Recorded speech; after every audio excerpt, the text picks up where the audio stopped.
안녕하세요. 보드카 처먹은 역사왕의 보처왕입니다.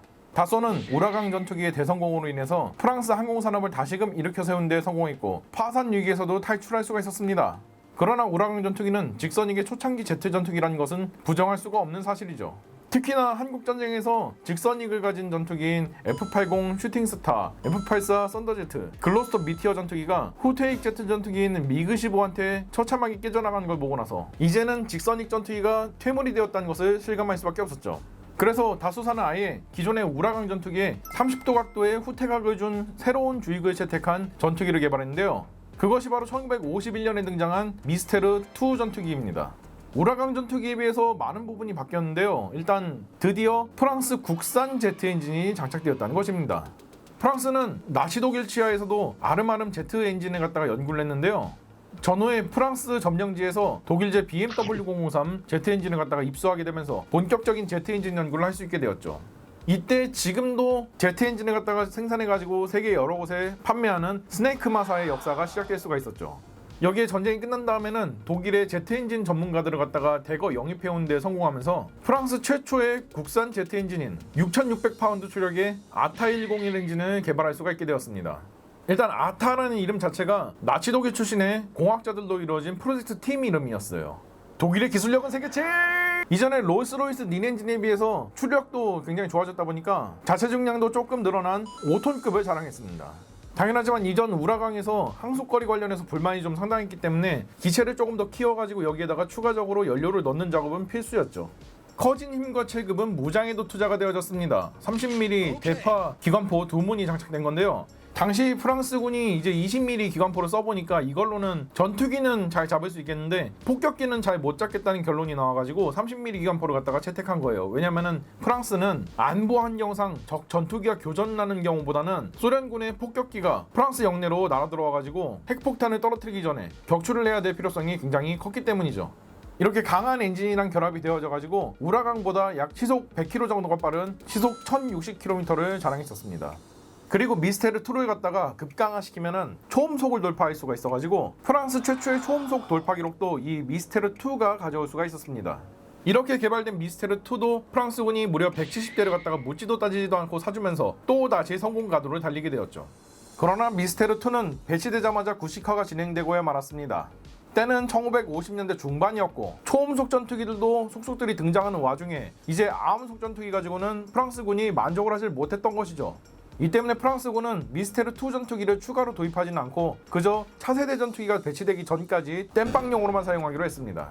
다수사에서도 미스테르2가 우라강에 비해서 드라마틱하게 성능이 좋아졌다고 보긴 어렵다고 판단해가지고 1953년 곧바로 후속작을 내놨는데요. 그것이 바로 미스테르4 전투기입니다. 엔진은 7700파운드의 추력을 자랑하는 베르동 엔진이 장착되었는데요. 이게 무슨 엔진이냐면은 영국제 롤스로이스 테이 엔진을 갖다가 프랑스에서 면허 생산한 겁니다. 그럼 국산 엔진은 어떻게 됐냐고요? 좀 더 추력이 강해진 프로토타입들이 개발이 좀 지연되고 있어가지고 어쩔 수 없이 좀 더 추력이 좋고 신뢰성이 높은 영국제 엔진을 갖다가 수입을 해다가 쓸 수밖에 없었던 것입니다. 그래도 강해진 엔진과 더불어가지고 좀 더 다듬어진 설계로 인해서 최대 이륙 중량은 9톤으로 늘어났고 최고 속도도 시속 1100km가 되었죠. 이렇게 힘이 좋아졌으니까 당연히 동체를 더 키워가지고 연료를 더 집어넣어서 항속거리도 늘렸고요. 그래가지고 항속거리는 최종적으로 2000km까지 늘어나게 되었습니다. 우라강에 비해서는 무려 2배 이상 항속거리가 길어진 것이죠. 여기에다가 폭격기를 한 방에 찢어 발견 넣을 수 있는 공대공 로켓 포드가 아예 장착대가 별도로 마련이 되어가지고 공대공 로켓을 사용하면서 비행 성능마저도 줄어들지 않게 되었고요. 그러나 프랑스는 미스테르4를 사기 싫어했었습니다. 왜냐면은 초음속 전투기 사업을 갖다가 이미 진행 중이었기 때문에 그래요. 근데 내 돈으로 사는 게 아니라면 얘기가 달라지죠. 당시 미국은 2차 세계대전으로 인해서 잿더미가 된 유럽 국가들을 다시금 정상 궤도로 올려주려고 마셜 플랜이라는 걸 진행했어요. 그래서 돈을 갖다가 막 빌려주기 시작했는데 이러한 원조 정책에는 국방 분야의 원조도 포함이 되어 있었습니다. 원래는 미국제 무기를 사가지고 유럽에다가 공여를 해줬는데 유럽도 자체적으로 방위산업을 키워야만 소련에 맞설 수 있는 힘을 갖다가 자체적으로 육성할 수 있잖아요. 그래서 미국의 돈을 갖다가 투입을 하는 건 맞는데 각자 나라별로 원하는 전투기, 주로 자국산 전투기죠.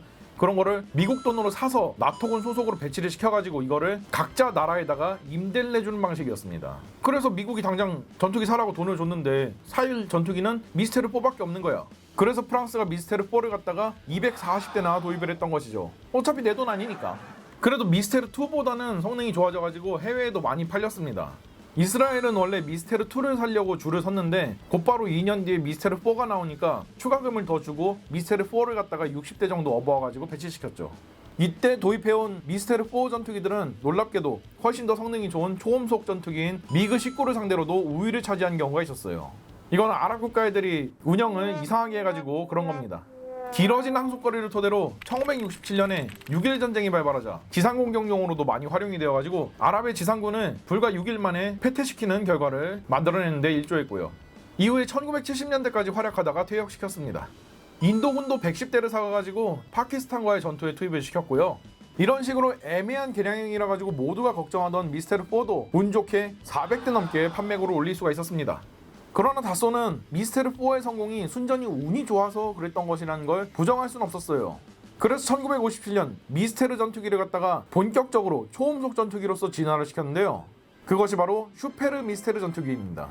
더 빠른 속도를 위해서 좀 더 후퇴각을 많이 준 주익을 채택을 했어요. 무려 45도 각도의 후퇴각을 가지고 있는 주익인데 이전에 미스테르 2에서 30도 각도였던 걸 생각하면 굉장히 깊어진 후퇴각이죠.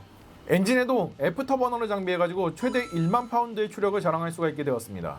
덕분에 수평 비행 시에도 마하 1.1로 비행을 할 수가 있었죠. 공기 흡입구와 동체 형상도 마치 개의 입모양처럼 주둥이가 막 빡 튀어나오게끔 바뀌었는데요. 고속에서 원활하게 공기 흡입을 하면서 동시에 유선형으로 잘 빠졌다 보니까 항력을 최소화하고 공기 흐름을 안정적으로 만드는 디자인이었죠. 동시기에 나온 미국제 슈퍼세이버 전투기도 동일한 동체 디자인을 가지고 있고요. 둘 다 마하 1급의 초음속 전투기라는 공통점도 있죠. 대신 애프터버너가 추가되었다 보니까 동체 길이가 좀 길어지고 동체가 좀 커지면서 자체 중량도 7톤까지 늘어나게 되었는데요. 엔진 추력이 늘어났다 보니까 최대 이륙 중량도 10톤급으로 늘어나가지고 문제가 전혀 없었죠. 그리고 4개의 하드포인트에 최대 2.5톤의 무장을 갖다 장착할 수가 있어서 지상 공격 능력도 굉장히 좋아졌고요. 다만 늘어난 엔진 직경과 크기로 인해 가지고 연료 탑재량이 좀 칼을 맞다 보니까, 그리고 또 애프터버너를 사용하는 경우에는 연료 소모율이 굉장히 많다 보니까 항속거리는 1000km 근방으로 또다시 줄어들게 되었습니다. 프랑스군은 이제는 그만 좀 미스테르를 살려고 그랬어요. 어차피 좀 있으면 제대로 된 마하 2급의 전투기가 나오니까요. 그러나 그럴 수가 없었습니다. 1956년 이집트의 나세르 대통령이 수에즈 운하의 국유화를 선언했습니다.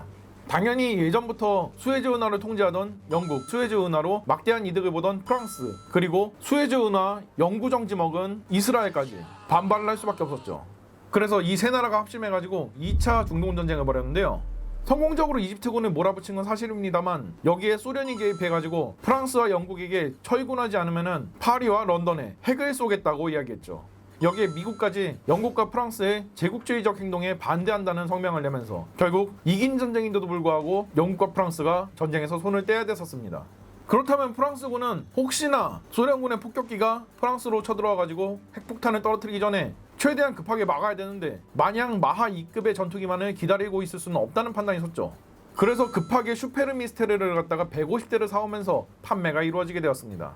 이스라엘도 이참에 24대의 슈페르 미스테르를 갖다 도입하면서 슈페르 미스테르도 170대가 넘는 판매고를 올릴 수가 있었습니다. 그리고 미스테르 시리즈 전 기체 포함하면 750대 이상을 판매했다는 엄청난 판매고를 올렸으니까 다소사 임직원들은 또다시 성과급으로 파티를 할 수가 있었죠. 이스라엘은 슈페르 미스테르 전투기를 갖다가 6.1 전쟁과 이후에 욤키푸르 전쟁 때 아랍군의 미그 19에 맞서가지고 쏠쏠이 잘 써먹었습니다. 이스라엘은 전투기가 태부족인 나라라 가지고 다른 미스테르 전투기들은 다 퇴역해도 어쨌든 슈페르 미스테르 전투기는 좀 최신이니까 마르고 닳도록 마개조에서 써먹었는데요. 이스라엘제 단거리 열추적 공대공 미사일인 사프리르 1을 갖다가 인티에서 쓰기도 했었고요. 6.1 전쟁 이후에는 아랍 국가들이 프랑스한테 이스라엘의 무기나 부품을 넘기면은 석유를 갖다가 금수 조치해서 배부 잠그겠다는 그런 협박을 했었거든요. 그래서 프랑스가 이 협박에 못 이겨가지고 이스라엘의 무기 금수 조치를 취했거든요. 그래서 이스라엘은 부품 수급도 다 끊겼으니까 어차피 이렇게 된 거 미국제 J-52 엔진을 갖다가 사와가지고 슈페르 미스테르의 엔진으로서 사용을 하게 되었죠. 그리고 미국과도 또 인연이 있는데요. 1967년에 이스라엘은 미국의 정보함인 리버티호를 고의적으로 공격해서 대파시켰습니다. 이때 공격에 주로 투입되었던 것은 미라주 3 전투기지만 슈페르 미스테르 전투기들도 교대로 상공에 출몰해가지고 리버티호를 공격하는 데에 앞장섰다는 것이 밝혀졌죠. 이 사건이 어떤 사건인지에 대해서는 제가 관련 영상 띄워드릴 테니까 이거 보고 오시면 됩니다. 프랑스에서는 1977년에 전부 다 퇴역을 시켰고요. 이스라엘도 여러 전쟁을 거치면서 슈페르 미스테르 중에서 6대가 손실되었습니다. 그러다 보니까 너무 소수다 보니까 이걸 갖다가 유지하기 위해서 후속 군수 지원 체계를 유지하는 게 너무 빡센 거야. 그래서 프랑스랑 비슷한 시기에 퇴역을 시키고 온드라스군한테 중고로 넘겨줬죠. 돈도 없고 외국에서 제대로 된 전투기를 사오기도 어려운 온두라스는 이 슈페르 미스테르 전투기를 갖다가 무려 1996년까지 쓰다가 퇴역시키면서 슈페르 미스테르 전투기도 역사 속으로 사라지게 되었습니다. 총평하자면은 미스테르 시리즈는 분명 우라강 전투기보다는 훨씬 더 좋은 전투기가 맞습니다. 그러나 항공기술이 급격하게 발달하던 시기에 나와가지고 애매한 성능의 전투기가 되어버렸죠. 하지만 어떻게 운 좋게 아다리가 잘 맞아떨어져가지고 굉장히 많이 팔렸던 전투기였습니다. 다소사도 역시 그 점을 알고 있었죠. 프랑스 공군도 이미 슈페르 미스테르보다 훨씬 더 빠른 전투기를 도입하겠다고 입찰 공고를 낸 상황이었습니다. 그래서 다소사는 미스테르 전투기를 개발하던 와중에도 더 빠르고 더 고성능인 시제기들을 갖다가 우르르 만들어내고 있었는데요. 과연 프랑스는 어떤 전투기를 만들었을까요? 다음 편에 기대해 주시죠.